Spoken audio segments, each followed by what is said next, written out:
Good morning or good afternoon, evening, wherever you are. I know we have a worldwide audience. I'm Chase Jarvis, founder and CEO of Creative Live, but also your host and your guide and your teacher, if you will, for today's stuff. Welcome back to the Creative Calling Book Club. I don't know about you, but this is something I have been looking forward to. I want to recap just very briefly where we've come from, where we are, and where we are going before we get too deep into today's programming. First, where we are. We are in week 2 of a 6-week program. The first week was last week. And the program overall, these 6 weeks, we are doing a deep dive into my best-selling book, Creative Calling, in an effort to become better creators, to connect with who we really are as creators and to define our life, to create, if you will, any project, but also create the masterpiece of our lives. So session 1 last week, we covered the intro and basically a chapter in the book, the very right up front called Read This First, and the introduction that established what we were going to do over the course of the next 6 weeks, and in the book helps you understand the context for why creativity, why it's important. Today, we are kicking off, this is the second part of the 6-part series. Each of the next 4 parts, today and the 3 weeks following, will cover individual pieces of the IDEA framework, IDEA. These are also steps or parts in the book. The first one is imagination. The second one is design. The third one is execute. And the fourth one is amplify. And if you remember, this is a creative process for any project, whether it's a presentation at work, writing a song, building a business, or more importantly, I think the framework for creating your life. So right now we are focused on the imagination part. I believe that imagination is something that we have largely become disconnected from as a culture. And as a reminder, that is where we are going to spend our time today on reconnecting with that. So if you think of the last 3 minutes of what I've shared as this is orientation, where we are in the process, it is really important to me to put a stake in the ground. Most of us are trying to make sense and reeling from the senseless killing of George Floyd. The way that I have been processing it is best, I think, shared in a video that I made. I think we could spend, our hours and days and essentially our entire lives talking about racial injustice, and I think it's a very, very important part. But so as to keep focused on our topics today, if you're unfamiliar with my point of view, the point of view of Creative Live, there's a great video on my Instagram, and you can also go to creativelive.com/BLM, where we have created a list of resources, and I would love for you to check that out, and please contribute to it if you have ideas. Both Black voices that are leaders in that community that we're listening to, Black creators. There's a whole a handful of ways to get involved, activism, petitions, etc. So I would invite you to go check that out. And I think the takeaway for this community here with this class relative to current events is it's even more evident that we need creativity now more than ever before. Again, creativity is not just art. Art is a small subset of creativity, and it's one that's really culturally acceptable. But I'm talking about creativity with a capital C, not just popsicle sticks and pipe cleaners and glitter, and not just writing a song and not just taking a photograph. I'm talking, those are great daily ways to connect with this one thing that defines our humanity, one thing that makes us differentiated from all the other species on the planet. But I really believe that creativity with a capital C is my core message, the core message of the book. And again, it's a reminder how critical it is right now in this time, because we are going to co-create our future. So we might as well get good at creating. I loved seeing your notes from last week. I want to say thank you to, again, people coming in from all over the world. I am seeing your comments. I have the ability to, most people are viewing this on the class page at creativelive.com/book club. If you go there, maybe you're seeing me right now on YouTube Live or on Facebook, but feel free to go to creativelive.com/book club. I'm seeing all of the comments that you are feeding me, if you will, from clicking the live chat on that page. I do also see, in a slightly delayed manner, stuff from Facebook and Twitter and YouTube Live. So feel free to stay there if that's where you're comfortable. But just know that the most engaged part of the discussion for me is around the URL. And I loved seeing your comments from last week. We intend today to keep it the information. I promise to keep it between 30 and 60 minutes every week for the following 6 weeks, or for the next 6 weeks. I'm going to stick to that. But we may go long in the Q&A because so many people have questions, and I always find that to be super valuable, not just for the person who's receiving the answer, but for me, the teacher, to be able to remind myself and to be able to put it back out in the world. And so if one person has a question, the chances are, I mean, there are thousands of people watching right now across all these different live streaming platforms.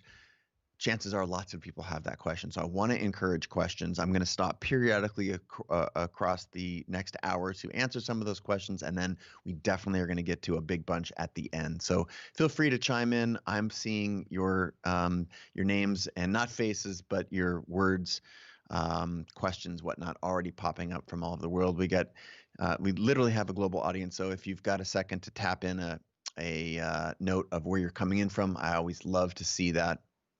Not required, of course. A couple other housekeeping things before we dive deep into our topics for today. In addition to loving seeing all your notes and comments throughout the week, many of you know that I gave out my phone number last week that we can text with. So I'm opening it up specifically to members of this community ahead of all of the other places. I haven't made big announcements anywhere, but I also enjoyed communicating with, I don't know, about 1,000 or something of you. That's what I got to last week on last week's topics, introducing and uncovering our own creativity. So I'm going to give you that number again right now up front here. You can text me at 206-309-5177. Yes, it's me. You may have to, in order to activate the software that connects it to my app on my phone, you may have to go through one round of an automated, just like, is this you? And I'm not actually quite sure what it feels like from the user's end, but it's me typing with my thumbs. So I would encourage you to do that, and invite you to participate in that community. That is where I'm setting out a lot of information early on. And I was also inspired to see that so many of you had left reviews at Amazon for Creative Calling. I've learned from my agent and my publisher that is a really important factor in making sure that this material bubbles to the top and at Amazon. For people typing in entrepreneurship, creativity, building a life, creating any of those things. And so if you haven't yet and you've read the book, it would mean the world to me if you left a review at the Creative Calling site on Amazon, or of course, wherever you bought your book or listened or watched or read or whatever. That would be amazing. So I did see a couple dozen of you do that, and that would be amazing. I would love to have a couple hundred. So if you've gotten value and you haven't yet, it would mean the world. Last note before we dive into this material is we did not do any of the challenges this past week that I had promised, specifically in observance of the Black Lives Matter movement around the senseless killing of George Floyd. And while it was very important that we made and continue to make room for Black voices, I will start to pepper some of those things in because, again, we need creativity now more than ever before. Okay. Thanks again. I do see all you coming in from all over the world. Oh, someone says that the audio is not working. I think I'm not saying. Nope, I'm not seeing any folks. If that's happening, please on the tech side, let me know. Otherwise, I'm not getting any other feedback. Just one person, Ada. Maybe you can either join on Facebook or try the Creative Live side again. Just want to say, Zara, Gabriella, Carol, Anna, Radonna, Diana, thank you so much for tuning in. And we got Africa in the house, New York, New Jersey, Reykjavik, Iceland, Canada. All right, people are ready to dive into today's material, so I'm happy to get started. All right, remember, what we're discussing today is the first of the 4 steps in the creative process, the idea process, IDEA, imagination. Now, I'd like to kick it off with a reading. And for those of you who have the book, I don't know what the Kindle address is on this, but in the hardback, it's on page 28. Some people say, fake it till you make it. Forget that. Make it till you make it. Creators create. It doesn't matter who you know, what schools you attend, what parties you're invited to, or what you're wearing. Creators create. Action is identity. You become what you do. You don't need permission from anyone to call yourself a writer, an entrepreneur, a musician. You just need to write, build a business, or make music. You've got to do the verb to be the noun. I'm also skipping forward now to page 58 to add an exclamation point to that. Contrary to the popular beliefs of some beret-wearing artistes, it's not required that you know everything about where you stand on your art, to memorize responses and be prepared to defend them at a moment's notice. It's fine for your values to grow. So this idea that we're going to get it perfect, that we have a crystal clear vision from day one, it's just fiction. Okay, it's fiction, and that's one of the things that I hated about all the other books about creativity I'd read, or specifically sort of books about how to lead a well-lived life. Also, that extends to business books and to productivity books. It came from this very perfect point of view where, if you went to these schools and had this mindset, then you could just decide to do A, B, and C, and then everything's going to be hunky-dory. And that's not how it is, right? Those of us that have done this work, and I know you have tasted this, this is nonlinear. It's full of fits and starts, and that's okay. But what's not okay, and why today's lesson is critical, and why honestly one of the reasons I wrote the book, is because we've largely lost our ability to imagine. We have strapped it with so many constraints, trying to be perfect, trying to make everything linear, and wanting to say, okay, when we start, it's going to just be perfect from step 1 through step 10. That's just not how it works. It's fiction. So part of imagination is thinking not just differently, not just bigger, but thinking from your point of view. Part of what we covered last week was how our point of view has ultimately been shaped by so many people, by parents and spouses and partners and mentors and career counselors, and everyone's got a plan for this one precious life that we have. But what I want you to reconnect with, and what we talked about last week, and now as it moves into this phase of imagination, is what is it that you truly want? And to go back to the reading on page 28, this idea that sort of pretending is the way, it's not true. That may be helpful for some people who have imposter syndrome, but there's no substitute for actually engaging your creativity. Part of what is fascinating to me I don't know how many of you caught my conversation with Peter Diamandis yesterday. Actually, none of you would have because we didn't broadcast it live now that I'm thinking about it. It was an off live recording conversation, a couple of years in the making. But we talked about how there's this belief culturally that creativity is some sort of an indulgence. You know, if you and part of the reason that this is the case is because people, like I mentioned earlier, think of it as just art or as just pipe cleaners and popsicle sticks and what we did as second graders. And now we know that that's not at all the case, right? Creativity with a capital C underpins the solution for any challenge, for every problem the world will ever know. If creativity is putting new things together in useful ways to create something, that is what defines innovation, right? You can't actually have innovation. Innovation is a word that businesses like to throw around, that artists like to throw around with technology, for example. But what is innovation if it's not creativity applied? So many people in our culture have thought about creativity as an indulgence, as something that's nice to have. But if you look at any of the top performers in the world, if you look at the top 100 companies in the Nasdaq, or through virtually any lens, you understand that there is a prioritization of creativity.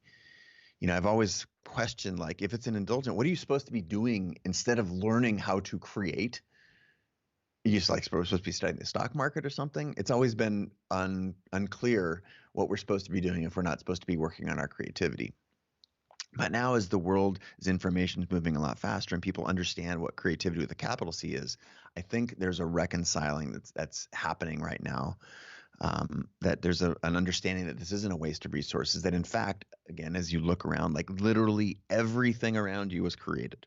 Right, the microphone that I'm talking at, the desk that you're sitting at, the phone, it's all created. So creativity is ultimately the most powerful thing on the planet, right? It has put everything that you know into existence, including you.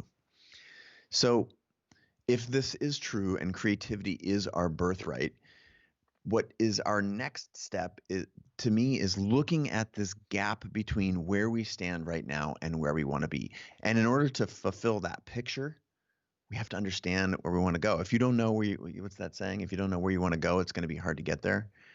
And that is why imagination is such a key piece of this puzzle. Now,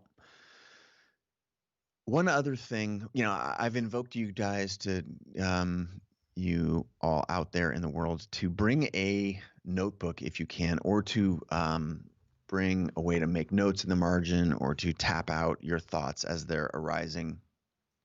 And I encourage you to do this. Part of imagining, and I want to use a little lens on my own process to try and help tell this story, but you get to open up your imagination through, it's almost literally through daydreaming. And I've talked a lot about the perfect day exercise. I wrote about it in the book, which is like, if you could define what a perfect day would look like, what would it be? And if that can integrate this idea of what your future is. Now, I do not know whether you're using this idea framework to create a project. Maybe you want to complete the novel that's been waiting to be completed, or it's been on the shelf or whatever. You had to stop some process that you started a long time ago. Maybe it's a presentation for work, or maybe it's your life. Again, creativity with the capital C. I don't know. But what I do know is that trying to understand what is possible without constraints, that is my ask of you today. Start to jot down what would be possible if money was not an issue, if your training was not an issue, if what your parents or peers or partners said to you was not an issue. What could this project be? How high could you take it? How deep could you go with it? And to me, this is a good place to start. And once you can unblock some of these trappings that are, look at, it's a part of our culture. I do not blame yourself, but go to work on undoing all of that programming. And the way to go to work is truly thinking as big as you can. However big you think you can think bigger. And by bigger, it's really important that you understand that I do not mean monetarily. I do not mean impact. If that is, if it's you're just like, look, dude, I'm trying to like get my letterpress going in my garage. It's not about changing the world. That's fine. But what I want you to do is be real with yourself. Like, what is the maximum vision for that thing? And I believe that not many people ask us to do this. And like all things, like creativity as a process, these muscles that we develop, they atrophy. You remember as a kid when someone said, "What do you want to do?" You had your imagination ran wild with the magical world that you wanted to be or live in, the characters in the book that you wanted to write when you got asked to do that in second grade. And over time, since this has been, we are culturally programmed, which we covered a lot of last time, we've lost this. So embedded in our ability to dream is language. And I can't overstate how important, the way I like to say it is, the most important words in the world are the ones that we say to ourselves. So part of my ask of you today, as you're making notes and creating the biggest vision within whatever scope you want you want help from me in, again, whether it's doing an individual project or whether you're trying to define your career or perhaps your life, is to start to put down notes. I don't care where you put them. I don't care if it's on scraps of paper or in the margins, but you need to start activating this because it's a muscle and we need to get that muscle moving. So again, I mentioned how you talk to yourself, and saying to yourself that you have the ability to achieve this dream, even in the face of all of the doubters and the haters, is a really important first step. And I wanted to give a couple examples. I started, again, this I think was written in the book. Yeah, it was. That before I was ever a professional, before I'd made $1 as a photographer, I had just inherited a camera. It was not even a professional grade camera from my grandfather after he died. I knew that what I wanted to do was be a photographer, and yet I was on my way to medical school.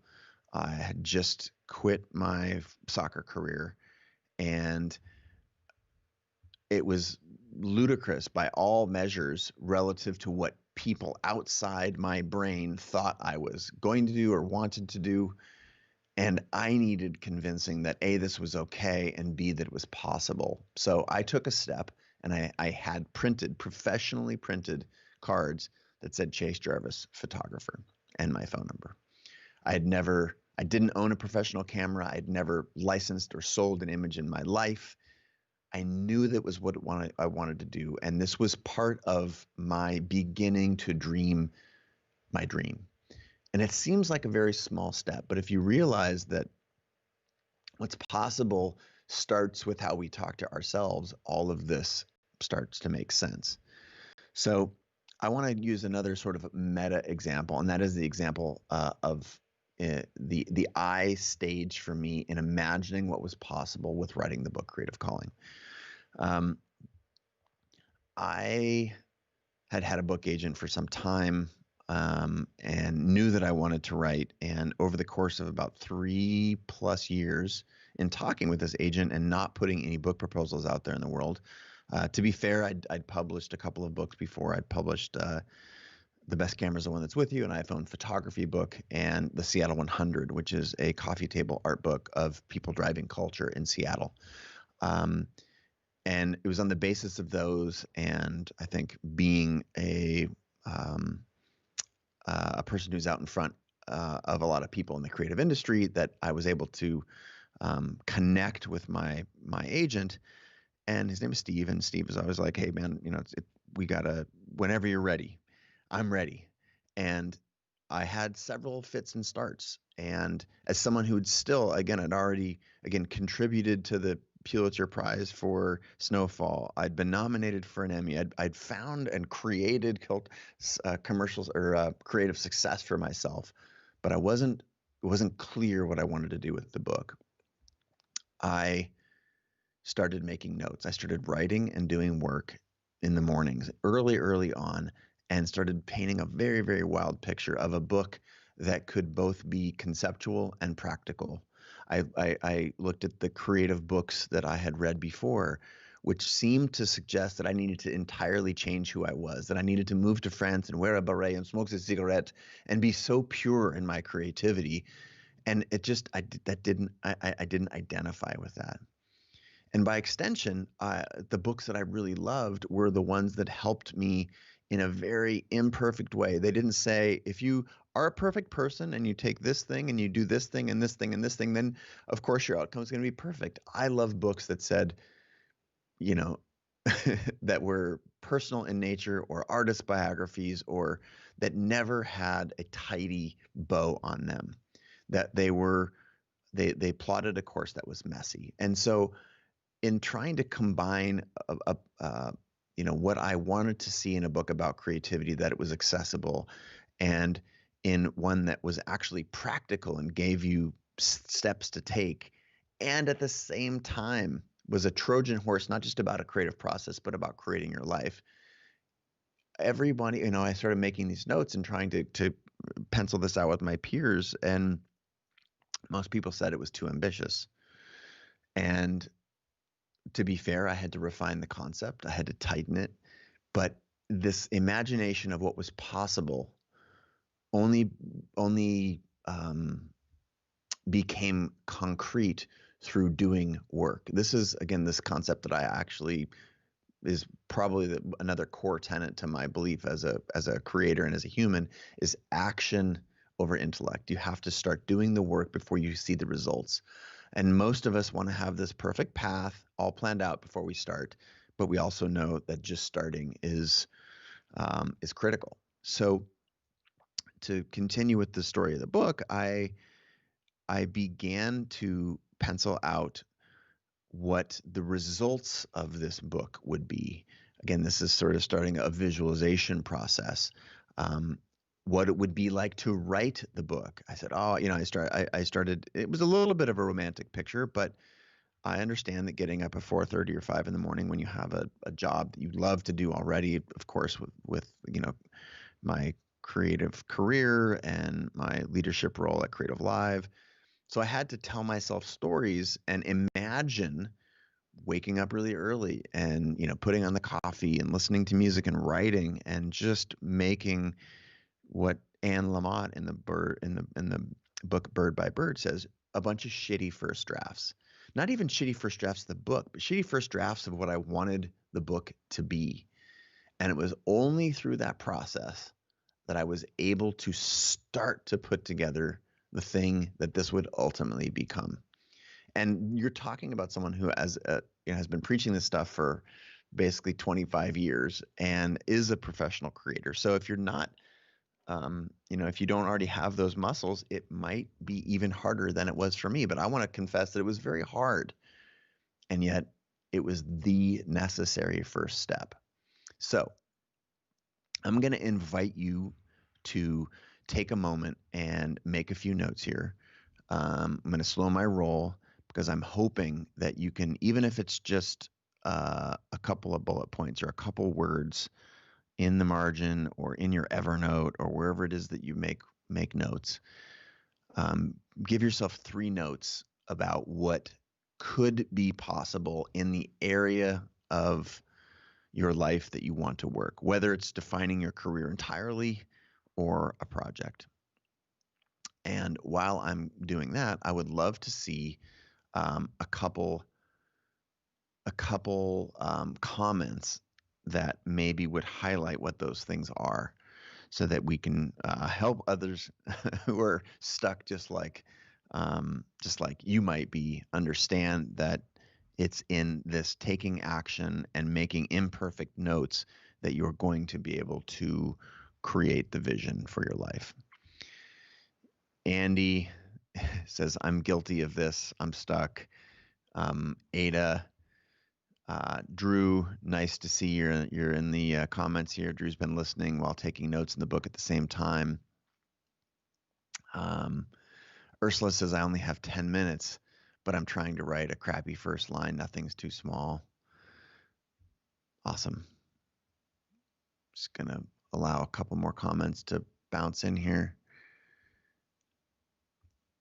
Great. So we're starting to see people say, I know that I want to change careers.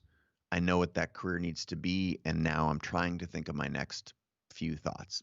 That's amazing. All right. What is that, Amanda? Um, just simply putting that down is a start. That is movement. On Instagram, Jenny says, I want to write a photography book. I want to do something on cookery or cooking. And I want to do this. I want to start this while my son is napping. That's starting to imagine a framework by which you can make this dream come true. Small, halting, imperfect, right? That's like 3 lines that Jenny Potter Photography wrote. And that is a step greater than where she was when she walked into this class. And to me, this is hard to overstate. Terry's, what are you ranting about, Terry? Now with all the imposed free time, you want to recreate your life. That's one of the reasons that we're doing this at this time. It's not an accident. Amy wants to build an online crafting school, one small step at a time. Candace wants to pick up the camera and begin shooting something. She realizes that everything is practice, and to be better, she needs to practice in order to be able to be a National Hockey League photographer. I love that, Candace. All right, we've got people wanting to build schools. We want people to, people wanting to become a photographer. This is an important part of the process, actually writing things down. I believe it's 42% more likely. I think that you might check me on that, but I think you're 42% more likely to achieve a goal if you write it down. All right, then. There's an important thing that is an asterisk that I will put by this as you all are finishing this exercise and making some notes. And that is the judgment that comes along with making these notes. I want to tell you it's okay, because I know I can see you. I can see you right there. You're judging what you're writing down, and your brain's telling you it's not possible because of all of the constraints. It's like you know too much. This is what I mean when I say we've lost the ability to imagine. So do what you can to put that little voice on pause and write down the thing that, if there were no constraints, if you could design your day, if you could design your week, if you could design the project, and if you could create the outcome, what would it be? Go back to my book example. In addition to just sitting down and starting to write the framework for the book and ideate before sending it to my agent, Steve, most people's book proposals are between 100 and 200 pages. They include sample copy. And I sent my agent, Steve, what I call my 8th grade book report. And it was just a paragraph, a bunch of lists, some ideas for titles and topics that I wanted to cover, links to other things I'd written, blog posts. I'd written over 1,000 blog posts on chasejarvis.com/blog. I sent that to him as a halting first step, almost embarrassingly so. And you know what? That we just ended up polishing that 7 to 9 page thing. And this is very uncommon, but that was the first major step that I had that I had taken in order to actually get the book deal. That was the basis of the thing that we sent around to a couple publishers to choose them. So this thing that I was a throwaway idea, or in Anne Lamont's language, was a shitty first draft, ultimately became the thing that, got Creative Calling off the ground. It took me a weekend. Okay. Of course, the book had taken me 25 years to conceptualize, but I want to make the point. All right. Now, right now, there's someone who's saying, maybe someone who's sitting at home in their underwear in Ohio, staring at the screen, shaking their head, saying, "Oh, I've already done this 3 times," or this has been my like 28th false start on, trying to imagine what I want for myself." It's important for you to know that no effort is ever wasted. All of those things were required for you to be where you are right now, to be in this class with thousands of other people, with a support group to help you get to the next step. So, no effort is ever wasted. None. Everything that you've done, and this is a story you need to start telling yourself. Remember, you're talking to somebody who went 12 years out of my way down a career towards professional soccer, down a career toward toward being a doctor, down a career toward being a PhD in philosophy, $100,000 in student debt. So I, as many of you right now, have a right to talk or to think about that effort is wasted, but it's not. All of those things went into my ability to write the book that we're talking about right now. All of those things went into my ability to co-create Creative Life. All of those things were necessary. So it's important to stop beating yourself up for work that you might consider sunk. It's all valuable. All right. The next, I want to take a second and see if there's any questions before we go into how to learn. Again, these are 3 chapters in the book under the step Imagine, right? These are chapter 2 or chapter 1, which is Hear Your Call, chapter 2, which is Walk Your Path, and chapter 3, which is You Stand Out. Hear Your Call is very much about accepting the fact that you are creative and that you and you alone should be responsible for creating the life that you want. You get one chance. Walk Your Path is about how every experience that you've had so far, which is what we're talking about right now, contributes to the journey that you're on, and that you are one of a kind, and only you have your shared experience with the world. And it is in that shared experience that the best stuff exists. You felt what it felt like to be on a path, whether it was for a season or a month or your previous job, or when you started as a creator when you were 21 years old and now you're 31. You felt it before. And that's the path that we want to remind ourselves is possible for us, regardless of the headspace today. And then the last one is You Stand Out. It's overemphasizing that you are the key ingredient in this process. Most people right now, when they're writing in the margins about this one big dream, whether it's a project or a life, you are still considering what everybody else in the world thinks of you. And you're taught that that is considerate. And I agree, you cannot forge a path with anyone else. No mission is a solo mission. You're going to need your partner, your spouse, your kids, your boss, your mentor. You're going to need a lot of people on this journey for you. But you should not use that in dreaming. There are plenty of times during the next 3 phases of the process to integrate everything that is a constraint in your life, specifically in the next phase that we'll work on next week, which is in designing the path to get to this dream.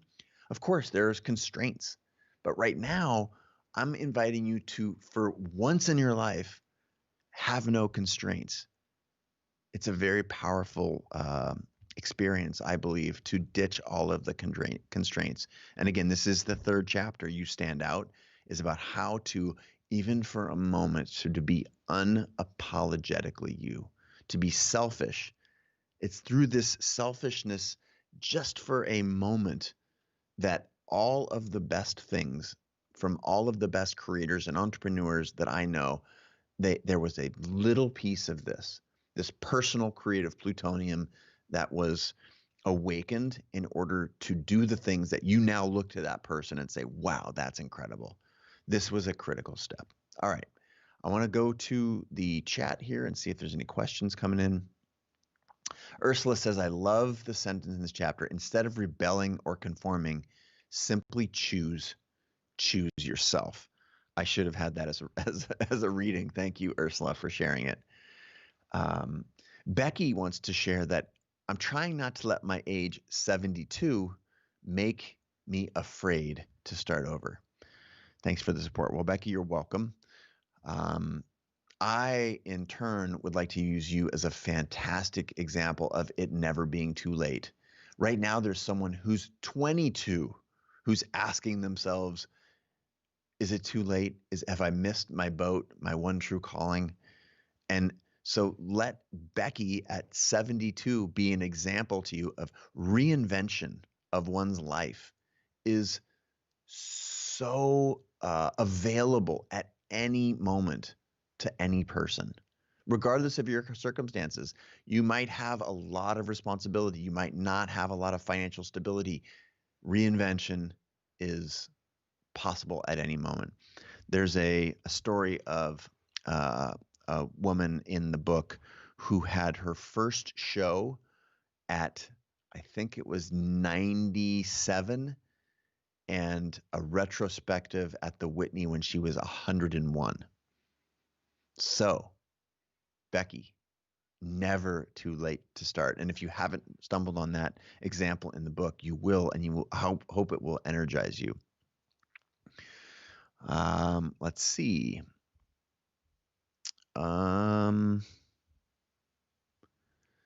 Ariana, there's a lot of people cheering you on, Becky. 72 and starting over. You've got another chance. You always have a chance to start or restart. It also might help add a new layer of meaning to the previous 72 years that you've had.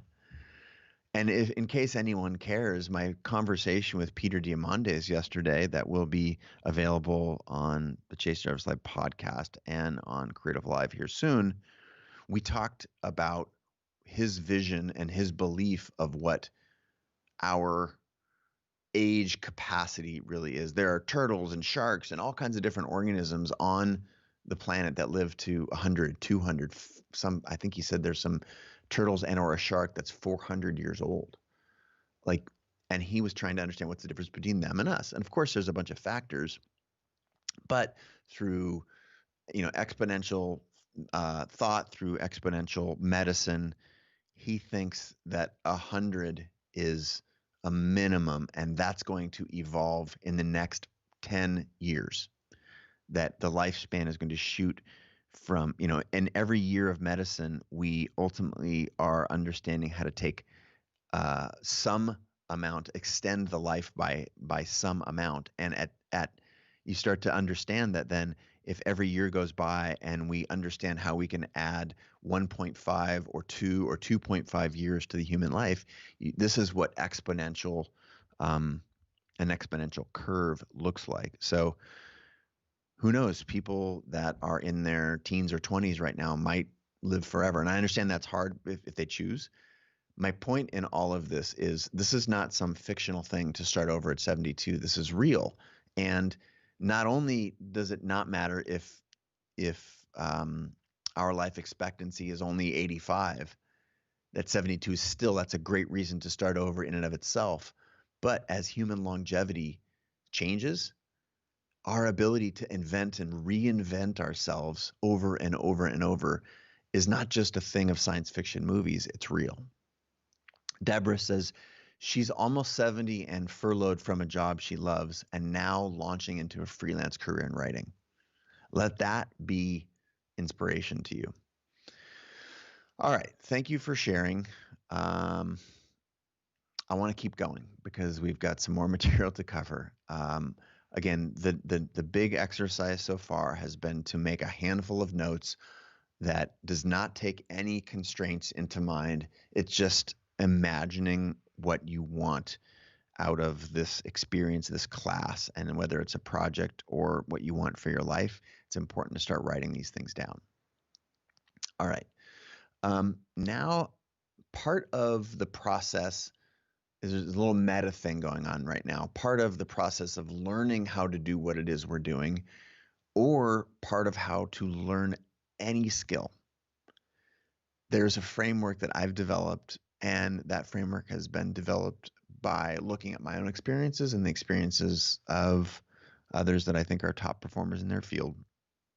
And every time, again, there was this pattern when I recognized how I learned something. And the example that I give in the book is I really learned how to put the commerce in my photography, the commercial aspect of it, by deconstructing the work of others. And I was extremely poor. I couldn't even afford a $3 magazine. And so I would stand at Barnes and Noble in front of the magazine rack and make all kinds of notes about what types of pictures were being published, who was in those pictures, where were those pictures, captured, what were the characteristics of those images, who are the people at this magazine, go to the masthead, who are making the decisions. I basically deconstructed all of the various aspects of what was working out in the world, and I started to imitate them. I started to put what I was learning there into use. I started to emulate what I saw in those magazines. And if it was a location I had never been to, or a location that was better or more unique than the one that I was photographing, I learned that that was a thing. And then I started analyzing if I was making headway toward the thing that I wanted to learn. In this case, it was how to put the commerce in my photography. And certainly I found things that were working and not working. And I found that when I repeated the things that were working and ignored the things, or turned away from the things that weren't, repeating the things that were, that I had an immense amount of progress. So what I came up with, again, this is connecting these dots some years later, was a mechanism for learning called DEAR. If you go to page 49 in the hardback,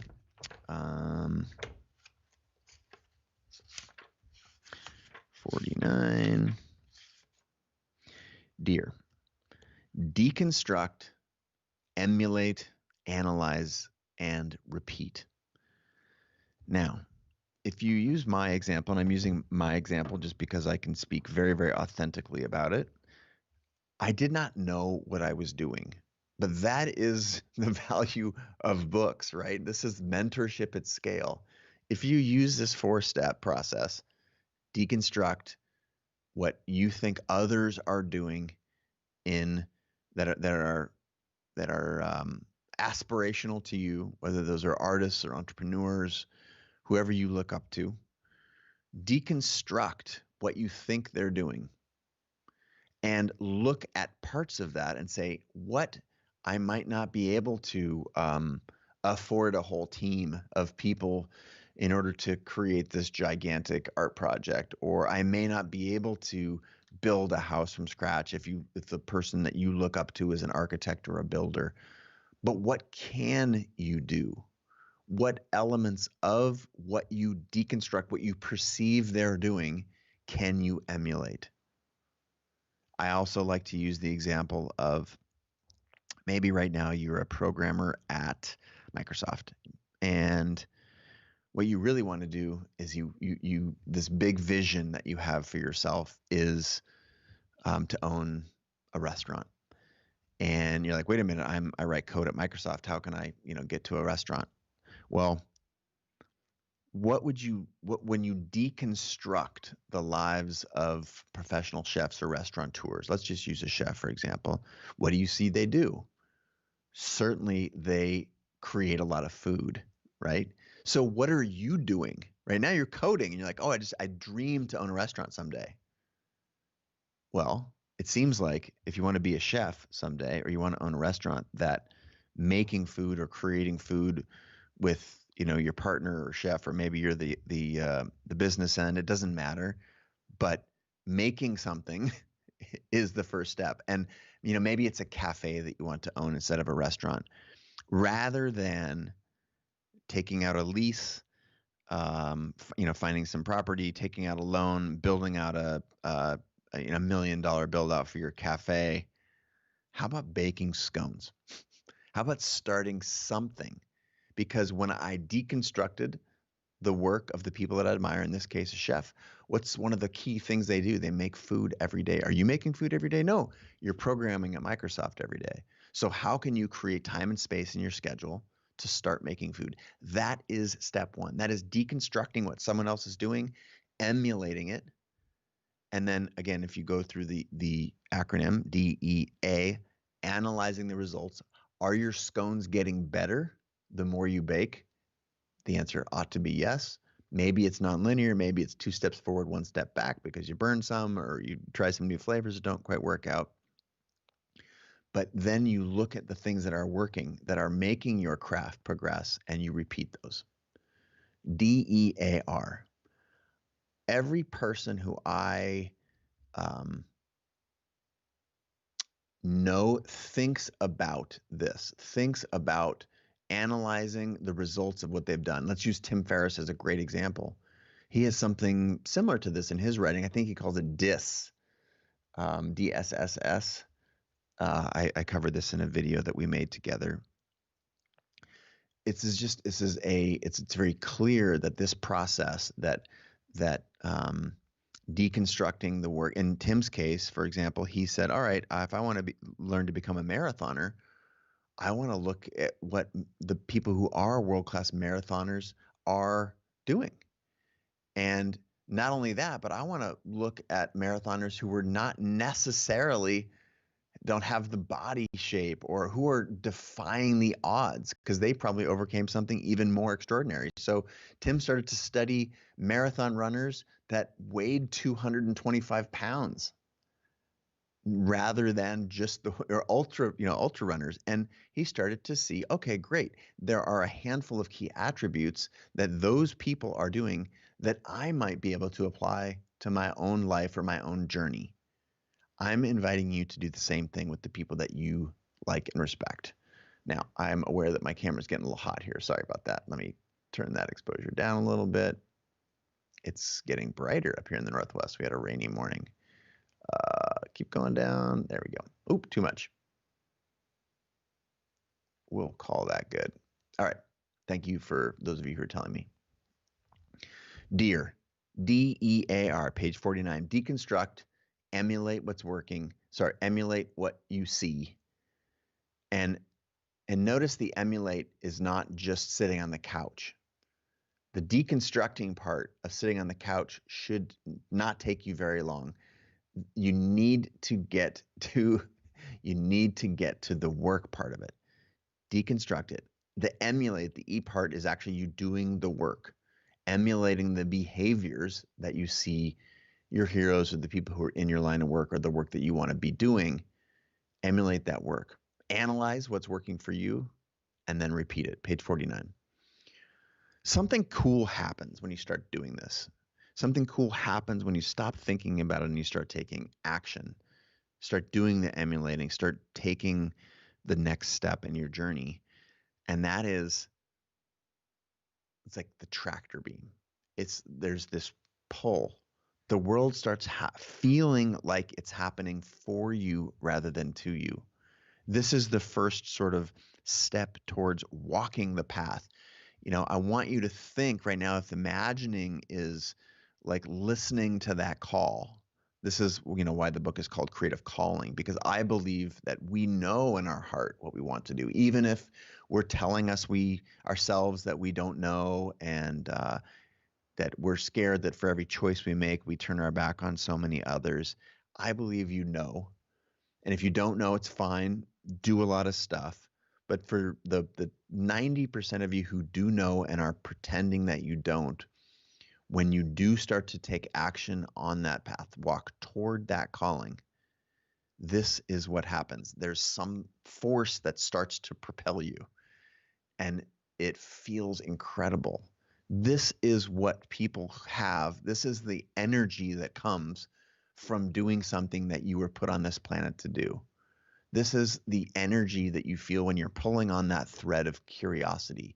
Maybe you don't know and you are exploring, but this is what it feels like when you uncover or you start to explore something that lights you up. Is it starts to feel not effortless, but it feels like that effort is not just justified, but is welcomed. You feel good doing the work rather than focusing on how hard the work is, which if you're doing something you're not supposed to be doing, I guarantee that's the feeling. That's the primary feeling that you're having. All right.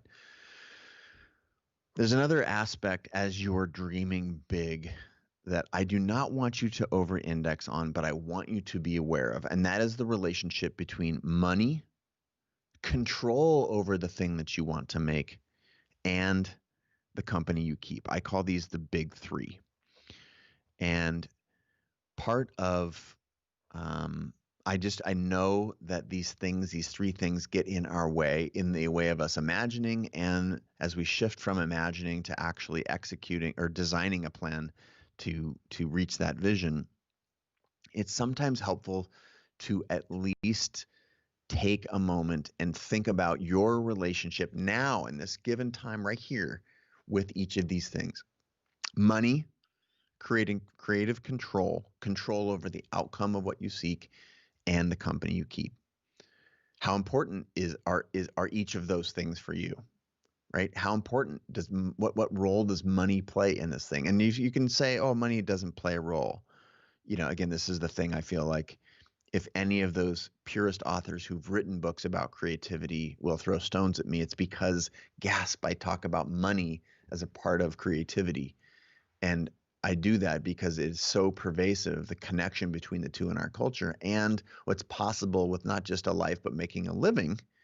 It's more possible now than ever before because of the tools and the technology to actually, get around the gatekeepers or remind ourselves that they don't exist.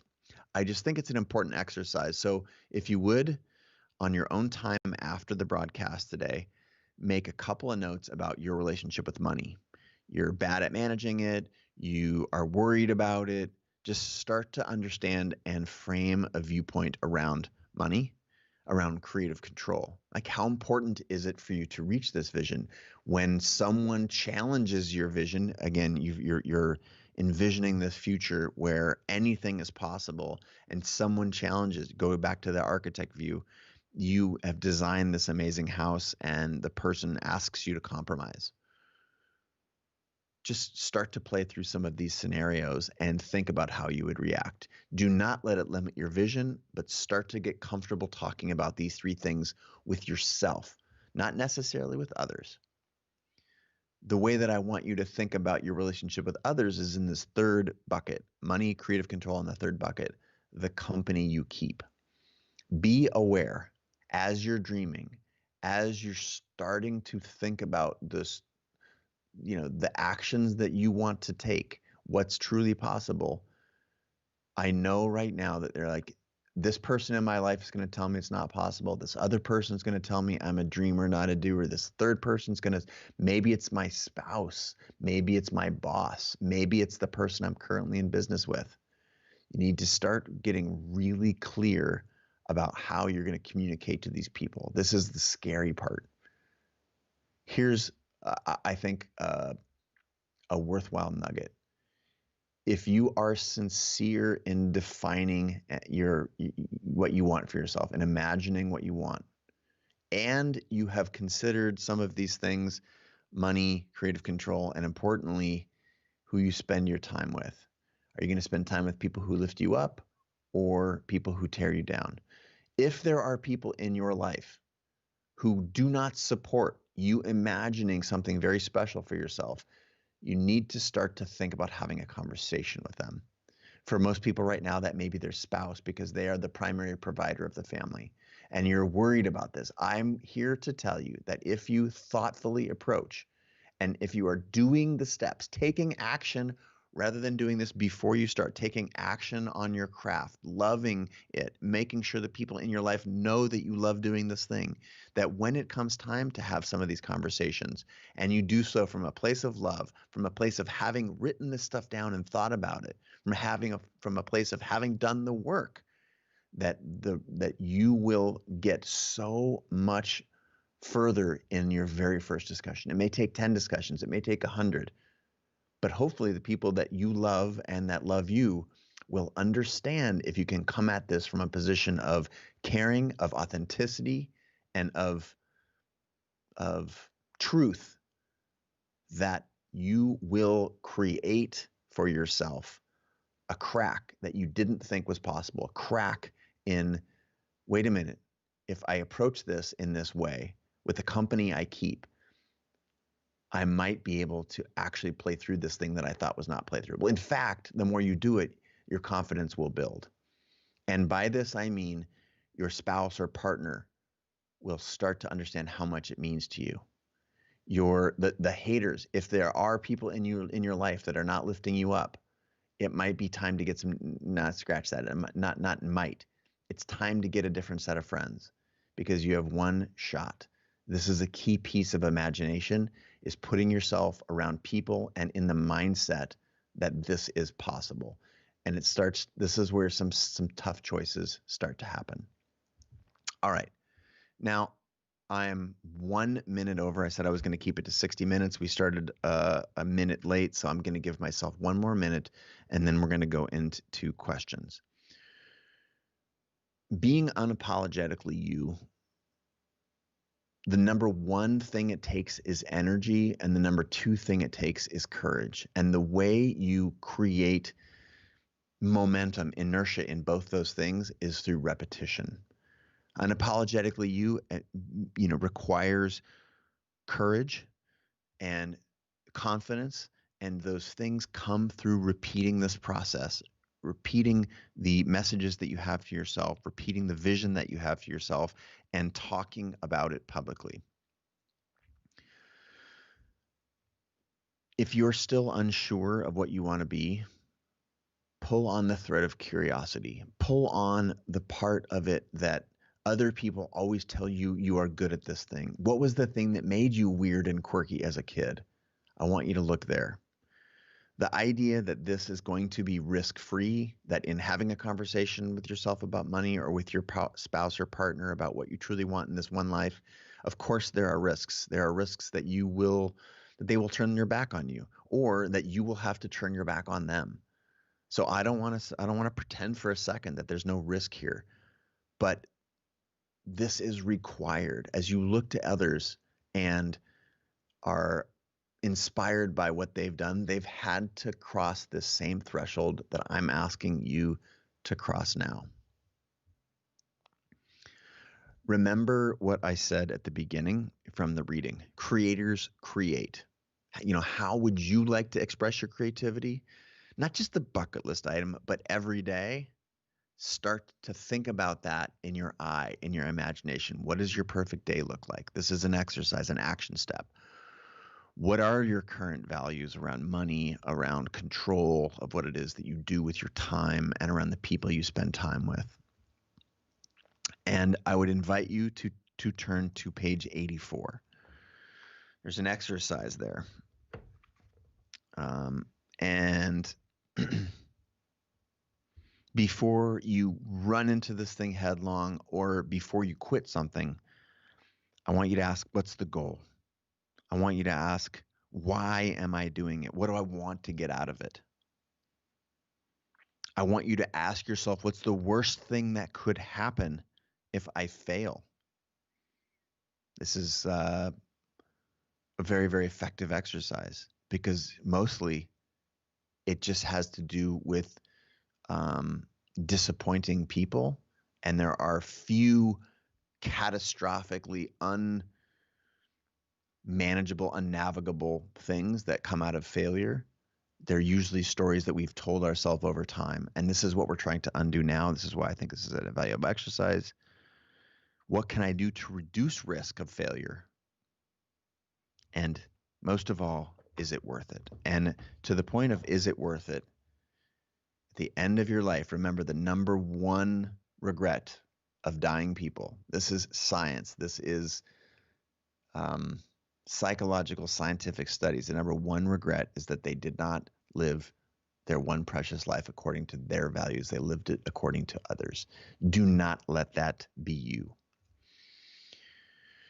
All right, before we go to questions, we've trotted through a few exercises, all of which have to do with writing things down and starting to frame our imagination of what's possible for this project or for our life. And I wanted to read something in closing before we go to questions, and that is this. It's page 82. I'm going to do a bit from page 82 82, and I'm going to augment with something from page 61, both from this section of the book. From page 82, there is no reason to hide. Be bold. Take smart risks. Embrace failure like an old friend. People respect a wrong move made with confidence far more than a correct one made without conviction. If you're writing a blog post, improvising a scene, or putting together a new and unusual service offering for your business, the stakes might feel high, but they aren't. Go for it. If you fail, learn from it and move on. Be the hero of your own life. Walk your own path. When obstacles arise, go over, under, or around them. When you lose your way, listen for that calling, this truth in what you've imagined for yourself today, and then get back on your path, because your heart, this listening to your heart, will always lead you. All right, that's again from page 82 and 61. So we are going to go back to the questions and the community, the part of this that I believe makes doing this together, doing this work together as a community here in the book club, the most worthwhile. All right, then. Let's see. Where are we? I am. What's up, Hawken? How you doing? Marcella, nice to see you. Alan, everyone's hollering. All right. This question comes from Chase Steele Gray. What tools do you use almost daily that make my journey amazing? What tools do I use almost every day? There are 10 habits that I personally track. Those habits are articulated very clearly in the book. A lot of them, when I hear the word tool, I do not necessarily think of technology. I think of steps. Now, the next part of our journey, the next week, is in designing our path. It's in designing what it is that we want to execute. Because right now we're just trying to get all the clutter and the noise out of the way and create a vision for ourselves. And whether we do that with a vision board or writing or daydreaming, like, we're putting this into action. And a lot of people think of a tool as a hard piece or a technology. I like to think of my key tools as behaviors. So we're going to next week design a set of behaviors that will help you, help you achieve this goal. So most of my tools are things like meditation and a mindfulness practice, things like exercise and getting sleep. Again, I detail these great detail in the book, but we'll also talk about this next week. Things like journaling, writing it down. You can tell I've already asked you to write a bunch of things in the margin or scribble them in your Evernote. If you're more of a digital person, that's fine. I think of these as tools, these behaviors and processes. Again, part of this learning experience is deconstructing what's working for others, emulating, analyzing. Like, am I getting results from exercising? Do I feel better when I exercise, or do I feel worse? Chances are you're going to feel better. I don't know too many people who feel worse from exercising. For me, that was a part of the behaviors that I needed in order to achieve the thing that I wanted. I don't know what it is for you, but these are things that I think about for tools. So, Chase, I like your name, by the way, bud. And you may be a woman. I have a friend whose name is Chase that is a woman as well. So, or you may be a they.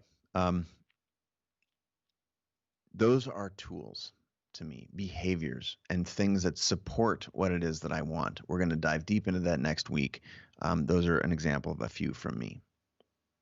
From Facebook, Isabella wants to know, what if the haters are in your very own family? I knew we were going to get this question. I'm very prepared for it because I get it a lot. And here's the tough part. You did not choose your family. You were born into this family. And the best things in my life happened after, or as a process of, disappointing the closest people to me, the people that I loved the most. This is a very difficult thing to reconcile. I've had a lot of people walk up to me as I get off a lot of stages and say, yeah, my spouse, my partner, my mom, my parents. In this case, I like to steer people toward Glennon Doyle's work, Untamed, her new book. It's an amazing book. She encourages her daughters to disappoint her, which might seem crazy to you. And I want you to read her book, Untamed, for the context. But we're not taught this. And this is part of what makes it so hard. And of course, we love these people. But again, I just go back to the scenario that I think should drive your thinking, which is on your deathbed. And again, the deathbeds of the, scientifically researched, the number one regret is that someone let their mom decide what they did for a living. Someone let their spouse talk them out of pursuing their dreams. And I'm here to tell you the hard stuff, that there is a way to soften the blow through developing really good communication skills, but there is no substitute for telling the people that you find important in your life what it is that you want to do with this one precious life. And if you can come at this from a thoughtful, balanced, centered, practiced, as in you're doing this thing and you know it to be true for yourself, it starts to become very, very hard for that other person in your life to ignore it. And here's the double hard news. If they still can't get over it and you feel like you are approaching it with thoughtfulness, with compassion, with clarity, with good communication skills, that's when things get hard. That's when you have to actually take action despite what they think or want for you. And that's going to be hard. But there is no substitute. And there will always, always be someone who's disappointed. Always. This was the case for me. This will be the case for you. And this is why it's so darn hard. It's so darn hard to imagine, even to think. When you start imagining, you say, I'm going to get judged from this person or that person, again and again. What was it? Isabella, she's worried that this is her family. Start doing your thing. Get really clear about what it is you want and why. What's your why? And start practicing communicating about this stuff with compassion, with kindness, but with very, very clear direction. And you will be surprised at the results. You're not going to get there without disappointing people, because they've told themselves stories about this. And they may perceive your risk as risk to them unnecessarily. And that might be true. But what you ought to do in those situations is work together to mitigate the risk. You're going to strike out on a freelance career at 45 years old and you got a family to support. How can you downsize? How can you move out of that 4-bedroom house to a 3-bedroom apartment or a 2-bedroom apartment? How can you mitigate the risk? Because where I come from, in my heart, my centered place, people who truly love me, they are probably scared. And I do think about it in a partnership. It is my job to help mitigate some of their fear, but they have to come along on the journey. And if they're unwilling to do so after a number of attempts, you do have to have a tough conversation. But what I've found when I give people this advice, and when I did this myself, remember, I'm not going to ask you to do anything that I haven't done myself. When I've done this in the past, it created support. It created an understanding. It created a connection, an authenticity with most of the people, not all the people, with most of the people. And for some of the haters, I had to go a different direction. And for some of my family members that were unsure what I was doing, when I started doing it and I started creating success for myself, what happened? Absolutely changed their mind. Not everybody, but most. So most people wanted to come along for the ride when I told them how serious it was. For the people that were unsure, when I actually started doing the thing and creating the success that you will create when you do the thing that you're supposed to do, they came on board. And yes, there was a small chunk of people in my life who didn't support what I did or I wanted to do. And you know what? I don't miss them. All right. I hope that's not too hardcore, Isabella. From Facebook or from the Creative Life TV, or maybe it's the class page or chat. It's Wendy B. Wendy B. I'm so entrenched in the normality of my life. How do I get above it and convince myself I'm worth the try to try to get above it? I'm going to tell you right now. I'm looking at you. Okay, I'm looking at you, Wendy B. You are worth it. Every person on this planet is worth giving effort towards becoming the thing that they want for themselves.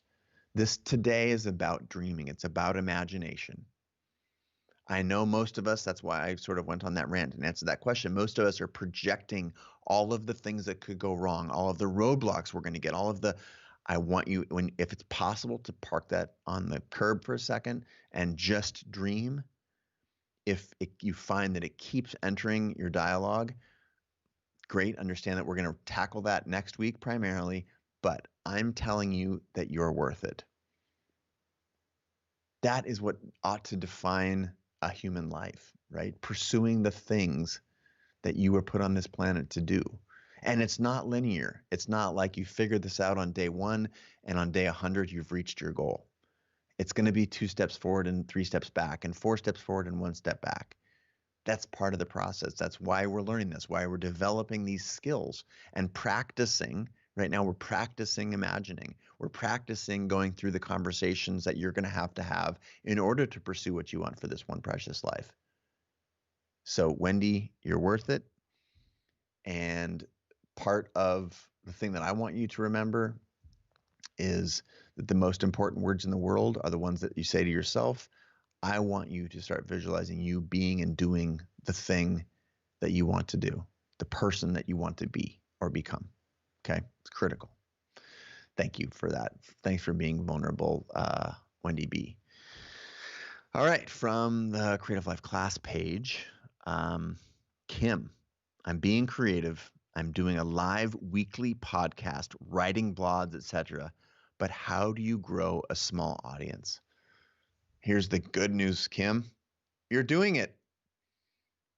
You're doing it. And right now, by putting it out in the world, there's some people who are going to type in their name, Kim Ayers, and familiarize themselves with your work. That's part of what a community means, right? You're doing it with others, in front of others, on display. Now, I'm saying your name, Kim Ayers, in front of, I don't know how many thousands of listeners, 4,000, 3,300 people in this class. Now more people know that you are doing a weekly podcast, writing blogs, than knew before this broadcast. Now, how many people stick around after reading or seeing or watching or listening to your podcast? I don't know. That's up to you getting better at your craft. But I do know that participating in this community is a thing that matters. So I also find, this is where I'm going to give you some tough love, Kim, which is people want to have an audience or build an audience faster than it it happens. It's totally natural. Just do yourself a favor and don't wish to skip this step. Don't wish you snap your fingers and have a large audience, because what I found to be true for most people is that right now you have nothing to lose. Your first podcast probably sucked. Your 6th podcast is going to be a little bit better, but not great. You're probably going to need to do 20 or 30 podcasts before you find your voice and your stride and the audio mixing sounds right. And having a 1 million person audience before you did any of that is probably going to keep you from doing it. So I ask you not to wish ahead of where you are. Just wish to do the work, be willing to put one step in front of another and do another podcast and write another blog post and tell people about what you're doing. And it's in this process that your audience will grow. But also, just know that when you have 1 million people listening to you, without having fortified and refortified your mindset and your muscles around this activity, you'll start to realize, wow, now I've got something to lose. So you have a different battle to fight. This never ends. It never ends, but it's worth it. That's what I want you to take away. The audience part will come. Remember, IDEA, imagine, design, execute, amplify. Amplify is the fifth week in the class, the fourth part of the book, intro 1, 2, 3, 4, is all about community and all about building that audience. And I like to think of community rather than audience. I'm going to let you use your words, but I just like it's coming. Right now, you need to focus on the dreaming and the doing. It sounds like you're doing it. Great. But I promise you, over time, it's going to get better. And the process of getting better at your craft is in part what will build and grow your community. All right. Also from the Creative Calling Book Club class page, again, if you're on Facebook, this is where I think the best stuff is. There's some more materials there at creativelive.com/book club. This one's from Margaret Carter. I may be mispronouncing Margaret T-H-E Carter. Any advice on how to stay connected to your why at the same time as trying to make money? I feel like the harder I work on making money, the more I struggle to remember how I actually bring value through my art. Love this, and it's rather paradoxical. I agree. Most people, I believe, want to monetize their thing too early, and they get themselves in this relationship of this stressful relationship with money.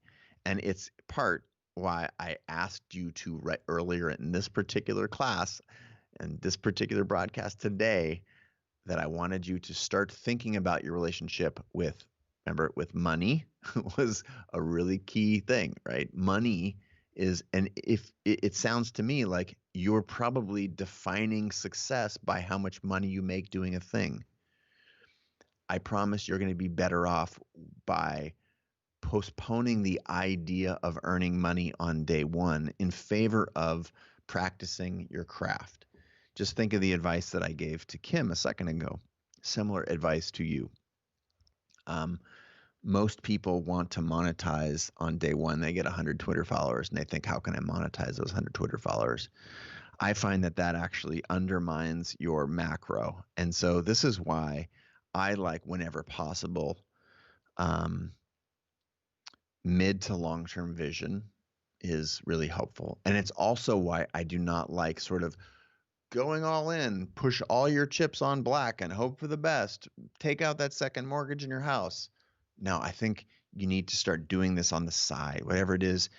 I think this is like the idea of transitioning is one of the least understood but most powerful concepts that the entrepreneurs that you respect the most have mastered.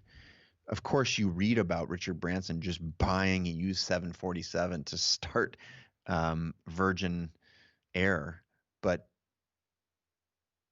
he had already created enough success for himself through his record label that wasn't as big a risk as it sounds. And he pre-negotiated the ability to sell it back to Boeing at a guaranteed price if it didn't go well.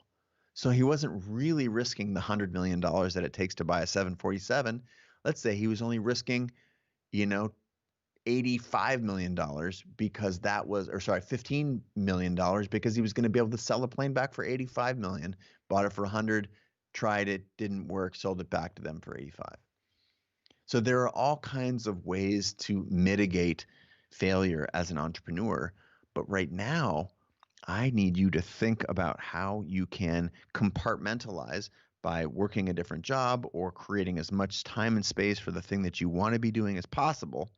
Again, all this is in the book, such that you can create as free from the money constraints early on as possible. I'll give you a little story.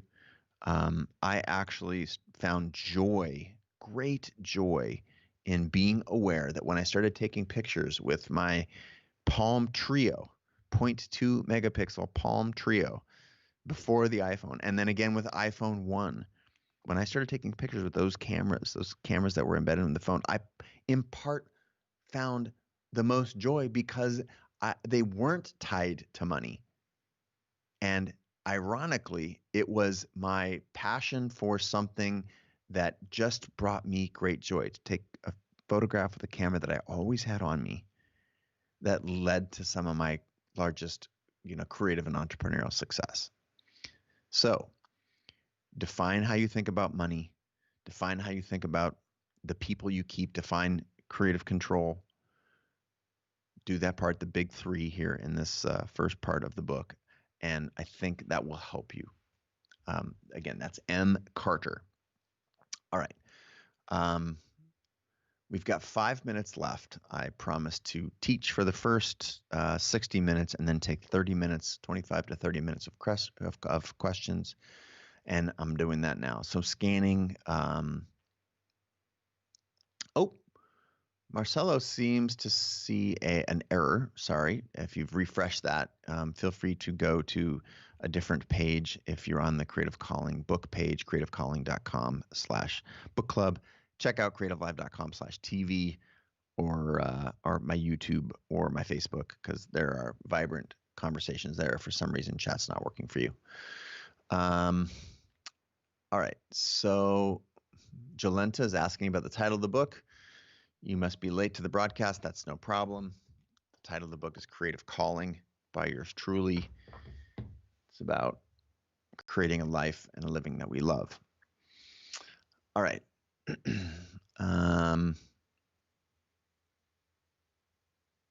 Let's see. What's a great question?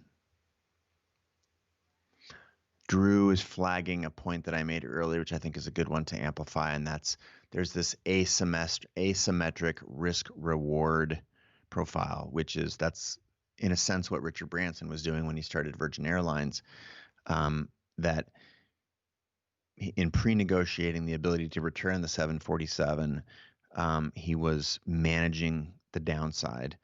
And, again, this idea of transitioning to things that are new is what I think are wildly understood. But the entrepreneurs that have done it the best, the creators that have done it the best, they don't just, if I'm doing wedding photography and I want to go over to drag racing photography, they don't just draw a line in the sand. And when some wedding photographer or a subject calls about photographing their wedding, they don't say, sorry, I don't do that anymore, hang up, and go wait for their next drag racing client to come up. This is a terrible example, but I think it's kind of funny.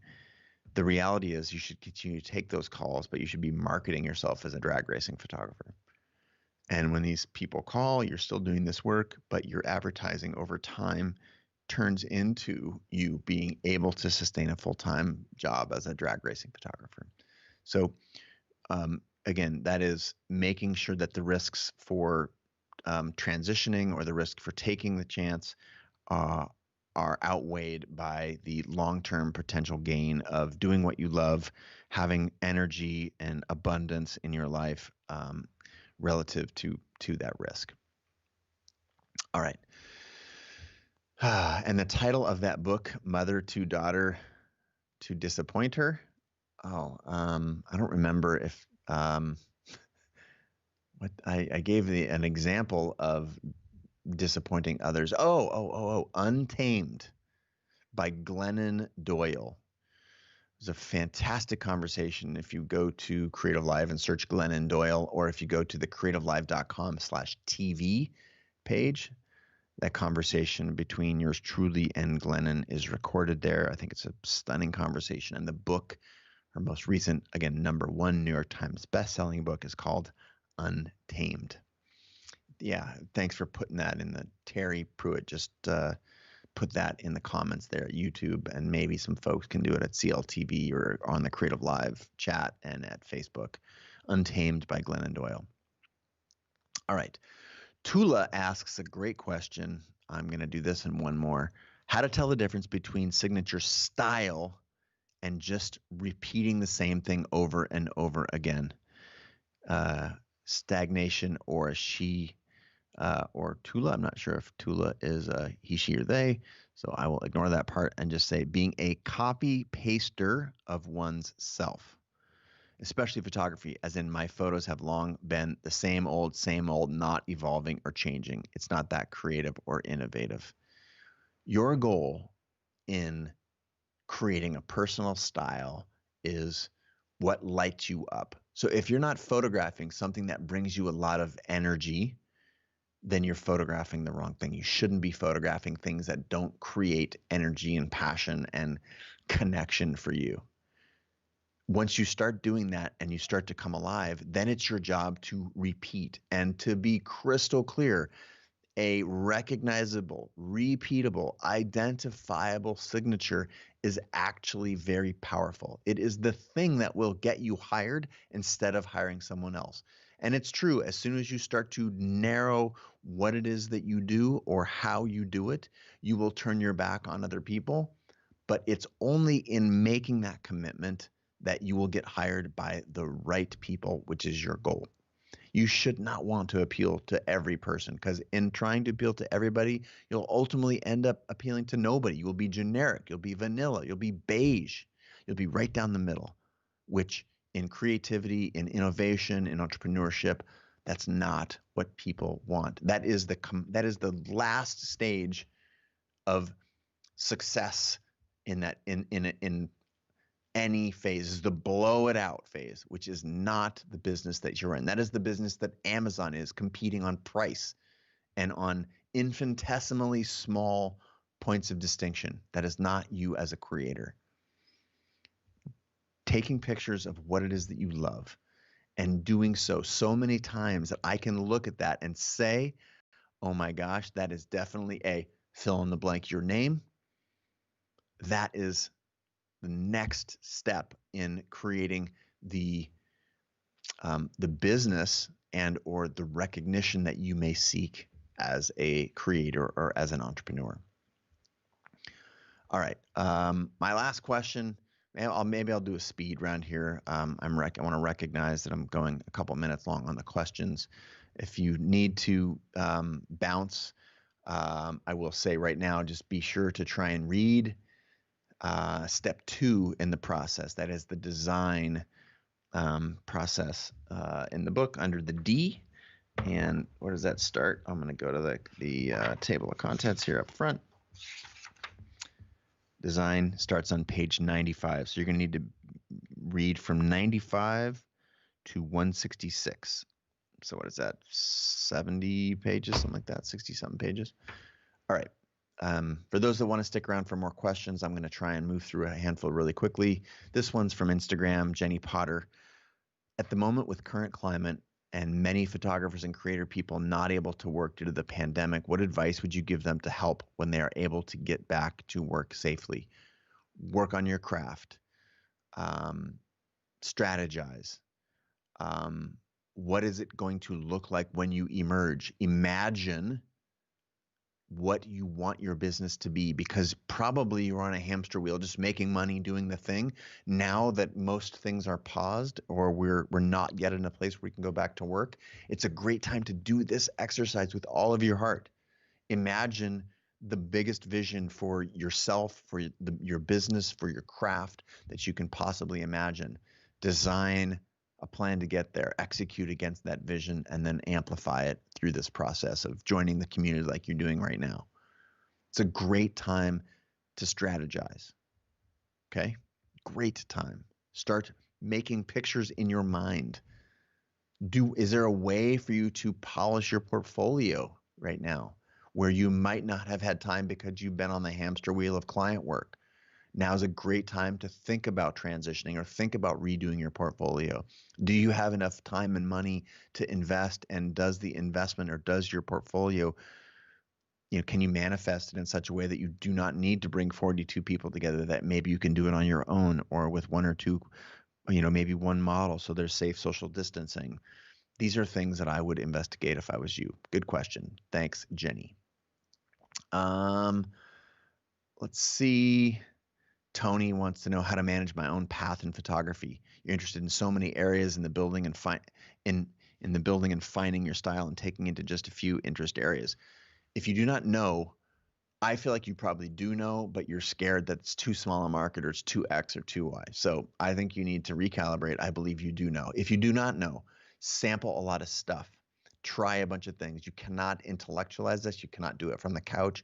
You have to go out and actually do the work. And when you start doing the work, because you might be in love with the concept of photographing weddings or the concept of photographing celebrities, and you're like, well, I can't actually photograph a celebrity. Who's someone you can photograph? Is it a local celebrity? Maybe a celebrity in your small town, or the owner of a restaurant chain, or the head of the, maybe it's someone on the local news. Start doing that kind of work, and you'll see if you actually really enjoy it. And if you do, great, pull on that thread.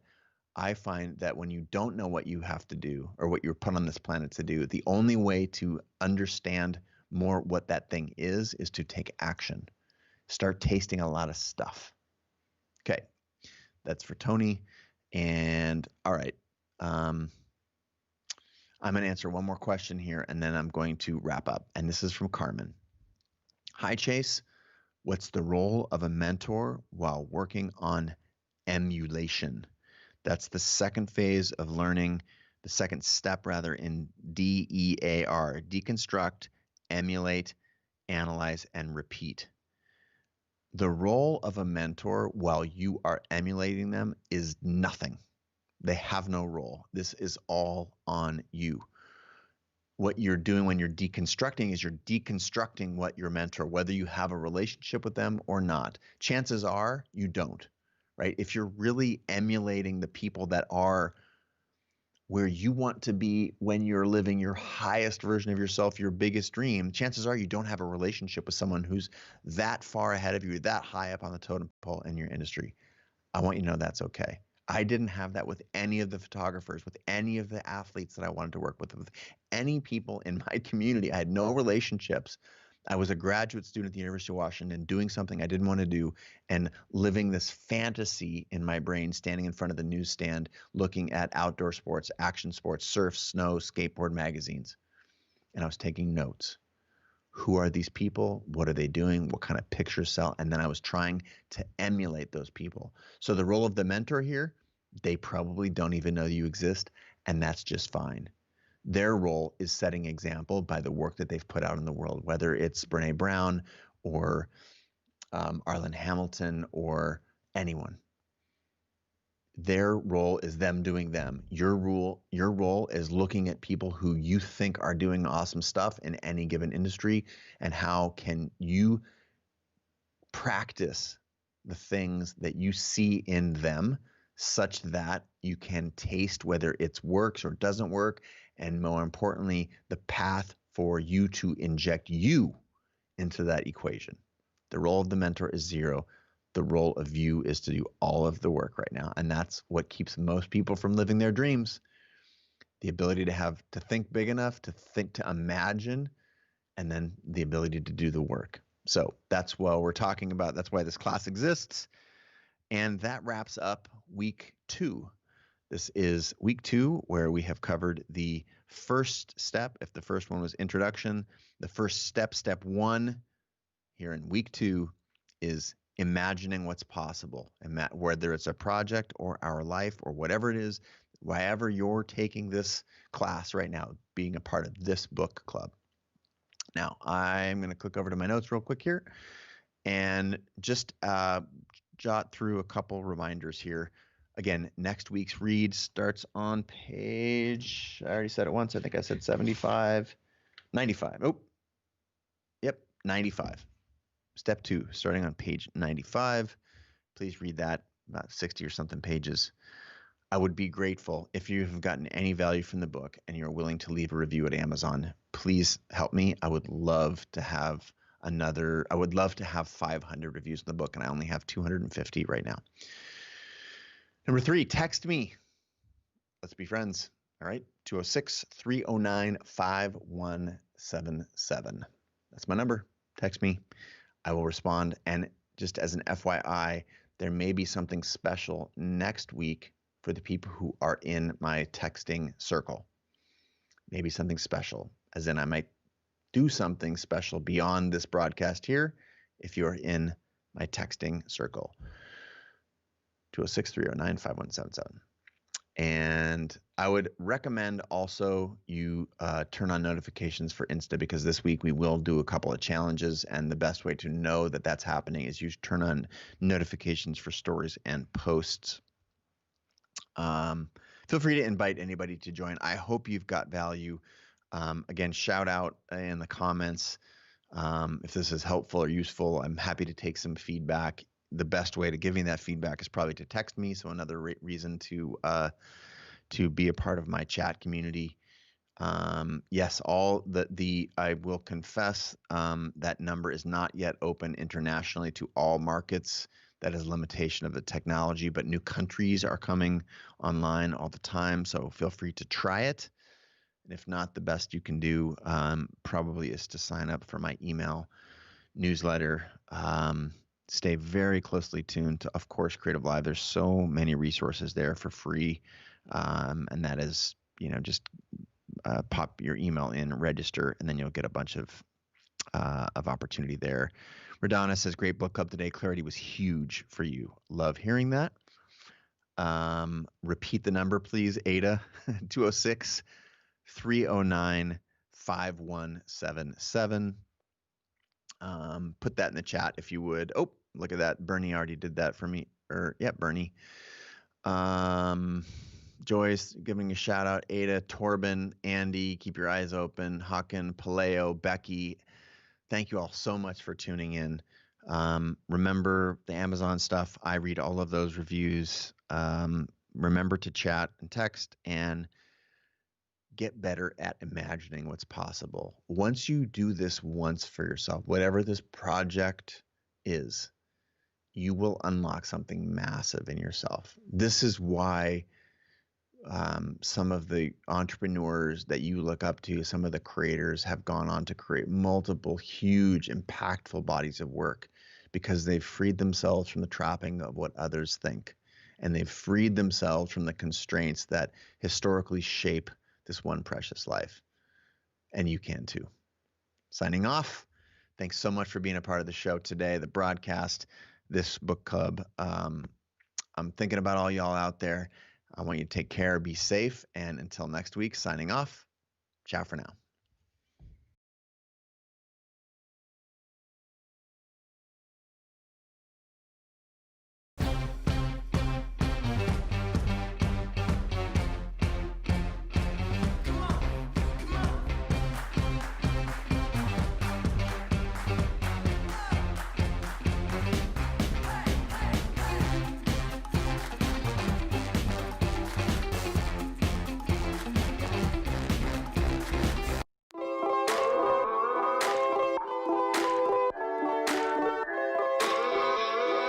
If you're feeling isolated and looking for creative connection, try tuning into creativelive.com/TV.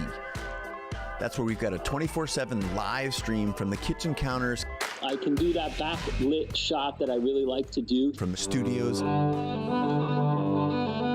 and living rooms of many of the world's top creators, where we're doing musical performances, Q&As, cooking shows, virtual book tour events, drawing, spoken word poetry, and more. Life passed me by waiting for an invitation when the world is greater than my nation or my occupation. Be someone you've never been. You feel all that adrenaline? It's medicine. It actually helps me feel like my days are more purposeful. I hope that out of this deep pain will come some collective growth. Dive into Creative Live TV today.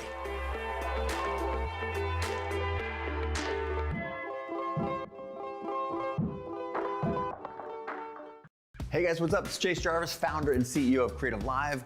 You all know that we have more than 2,000 classes and more than 10,000 hours of learning, inspirational, and motivational content on the platform. I'm super excited to announce a new experience on Creative Live. It's called Fast Class. You've told us that you're busy and sometimes it's hard to dive into a full class from start to finish. So essentially, we're now giving you a shortened highlight version of our top Creative Live classes. You can always dive into the full class with 5, 10, or 15 hours of great content. But now, if you're just looking to focus on a few of the highlights or want to be able to skip quickly to something that really interests you, you can now get a shortened fast class version of that class. We're also thinking this might be able to help you explore a new craft and save time while doing it. This is a great tool to curate your learning experience to help create the life that you seek. So you're probably thinking, great, how do I access this new experience on Creative Live? That's easy. All you have to do is be a subscriber to the Creator Pass, and then all this is yours.